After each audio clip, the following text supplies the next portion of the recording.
Welcome to another episode of eBay Scavengers at ebayscavengers.com. This is episode 27, and Jay and I, this is Ryan, are talking about what's going on in our store this week. That's right. Hey, Ryan. Hey. Yeah, we've all been, me, you, and then Mikey and Wendy, kind of two separate people, have been, we've been on the road traveling. So it's always an interesting thing doing eBay on the road. Yeah. But we've had a really crazy good month. Well, the good thing about it was we put our vacation settings on and we wrote people notes. Right. So nobody had a problem. Yep. So as most people are like, that's cool. Yeah, it was fine. Yep. So we just did a 1 week trip after having done a 10-day trip before that. So it seems like we get to come home for a week and ship everything and then go back out again. Yeah. But it's cool, though, you know? Well, last week we actually had several very big sales, like just large, high dollar item sales. It seemed like there were about 3 of them. Right. So that's always amazing when that happens. Yeah, something we learned, like you have to, if you want to sell things for a lot of money, you have to find those things that will sell and just put them up high. Yep. We may actually have them in our store for 6 months or more, 6 to 12 months sometimes, but they always eventually sell. Now, the other thing, too, is sometimes you'll put it up too high. Yeah. And then you'll revise it to be a little more realistic. That's what I found sometimes. But that's what make an offer is all about. Yeah, is that right. we do a research, we see what things kind of sell at, and then you just put it up at the upper limit of that. And the things that the two of us sell is more, it's one of a kind, it's unique kind of items. Right. So where there might be only 3 other people on eBay that is this item. So what we do is we list it, and then it just sits there waiting for that one person who needs it to find us, So, for instance, we sold 2 lamps for like $300, Yeah, it was a pair of lamps, right. Matching lamps. And actually, it's a funny story because we got them at an auction, and no one else wanted them. And we were sitting there, and I was like, those are kind of neat. And Jay's like, bid on them now, and they were $5. Yep. And we sold them for, I think, $350. $350 because we thought they are a very cool kitschy style. Right. That other people thought was ugly, but we knew someone would think they were cool. Right. I think with traveling too, it's just neat for us because we can be doing other things and making money, Right, making money while we're doing other things. Yeah, because we've put in the work of listing a big inventory on our store, and it's really kind of nice. That's one thing I like about eBay. I mean, the one downfall is last year they changed their policies, so we actually lost our top-rated seller status this month because we had been away too much and we had gotten under the 90% ship next day thing. So. Right, so the way they do it, just real quick, is they evaluate you every month based on the last 3 months. So in the last 3 months, we've traveled a lot. So that really hurt our status. So we did lose our top-rated seller, which means we lost our discount. We had a 20% discount on our fees, and we had like a 25% discount on postage. Right, yeah, it's 20% off final value fees. Yeah. Okay, yeah. But, which isn't great, but in the scheme of things, we make more money keeping our store open. And honestly, I always get worried, like, eBay is going to push our items down in the search, but, I don't really see a big blip on or less one way or the other. So. I mean, the thing that hurts the most is the discount on the fees and the shipping. Yeah. But I mean, if we made a bunch of money while we are gone, that is worth it. But I guess we just talk about this because, number one, we've all been traveling a lot. But number two, if you are someone who still has a job, or if you travel with your family, you do family vacations, we're just big advocates of just keep the store going, right? Because especially with the eBay mobile app, I mean, we're still answering questions, we are taking offers, all that stuff. What else is going on? So we got a couple of questions Adam in Fargo, he had sent a question a couple weeks ago too, but he's asking us if we allow, so we post them as buy it now. Mm-hmm. Do we allow them to keep going forever? Oh, right. So it's weird. eBay's funny like this, where if you have I don't know if you have a store or not, but you can do a 30-day listing, and then it'll refresh itself after 30. Or it's called good till canceled, meaning good till purchased, or ended on your end. But so let's talk about the difference between those two. Like, what is the difference between those? I don't know if there is a difference. So, yeah, I don't think there is. But what we do is we just let it be listed till canceled. Yeah. Because, again, we have 2,500 things in our inventory, and it would be a nightmare if we're having to keep up with what's expiring and listing things. There are some buyers, or there are some sellers who think that if you manually list things, that somehow eBay will think it's a new item and list it higher in the ratings. I've never seen evidence of this, although it could be true. But from our point of view, it's not worth the work to do that, because our biggest nightmare is that we're storing items that we think are listed on eBay but actually are not. If there's someone who can explain to me how that's done in a way that is efficient, I mean, there must be a bulk listing way to do it, but I just honestly do not have time to do that. It just seems like too easy of kind of a hack.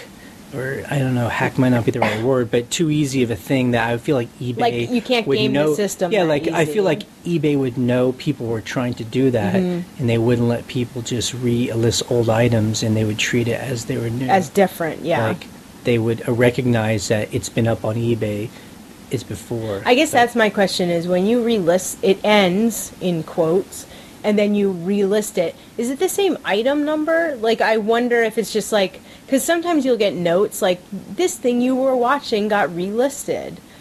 So it seems like eBay already knows it's the same thing, Well, I mean, I think that, our advice to Adam would be, because he and his wife are just starting out in eBay, and he's got a store and he's got some cool stuff in it. We could probably link to it. Yeah. I'll ask him if it's okay.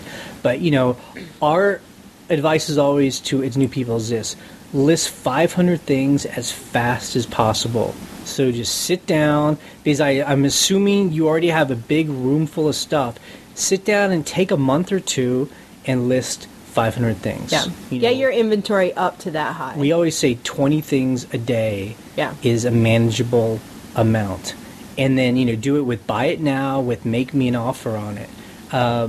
And because you need that kind of volume to start getting enough daily sales for it to feel exciting, Yeah. I mean, if you're only selling one thing every 3 or 4 days, it's not really that fun. Yeah. If you have 500 things at your store, I mean, it can be almost anything. You'll start selling 2 or 3 things a day. And when you start to make $100 or more a day, then that's really exciting. I think one thing too that you're really good at, and always bugs me too, is you're good at setting number goals to meet. And for me, I'm like, whatever, like that's so arbitrary. But I remember when we started, and I remember you were like, let's make this much per day, right. Or let's try to make this much a month. So that's whatever. $50 a day, $100 a day. Like, if you break it down to that, you're like, okay. Right. Well, how can we get our volume up to be that high? I mean, it's funny, too, because both of us are more like artists, so it's not like we're like these... Businessy people. Marketing people. But it just seems like that makes sense. The more we were a listing, it would extrapolate to the more we would make. And so it seemed like every 500 things we would put in our store, we would make another $2,000 a month. Right. So the more that you list, the more it you make. And I mean, and I know that the idea of listing 500 items might seem really daunting or dull. I think that's why a lot of people don't have big stores. I mean, that's fine, but I just really feel that eBay is going to be more like a little nice side hobby, which is totally cool. But if you're trying to really make this a full-time job or really start making some cash, you got to do the numbers. And I think also part of it too is if you are actually like trying to make a living like we were, like this is our job, you really have to treat it like a job. And I don't mean that like it should be boring and you should not want to commute to work. Like it's more like put in the hours. Yep. Like make sure that you are being serious about it. I mean, I know people who do eBay who are serious about it, but at the same time, like they're like, yeah, I might list this week, and you're like, no. It doesn't work like that, you know? Yeah. I mean, so that goes to our next question we had from a listener from Baltimore, Maryland. Let's see, this is from Charles in Baltimore. And so he's asking, so he seems like he already has a pretty cool store. He's selling like 45 things a month. He's got a full-time job, so he's just kind of doing it. That's still a lot. At a side business. Yeah. That's amazing. That's, 45 things. I know, I mean, that's a lot. if you're selling things for $20 or $30, I mean, you're making over $1,000 a month with your hobby, extra income. I mean, that's like pays for a person's house. So what's his question? So anyway, his question is, if he's already selling 45 things a month, at what point should he actually open up a store? Okay, right. So there's like several store levels. Right. I mean, let's explain this to its new people. So, eBay allows you to list anything under your username. Right. And that's probably what a lot of people do. But once you start to get serious about selling on eBay, they start kind of putting these carrots out to you where you can sign up for a store where you have to pay a subscriber fee. So they make it cheaper to list on eBay, but you have to pay a fee each month. So you really have to do the numbers whether you're listing enough on eBay on a consistent basis to make it worth paying a subscriber fee for its discount. Right, like basically when they first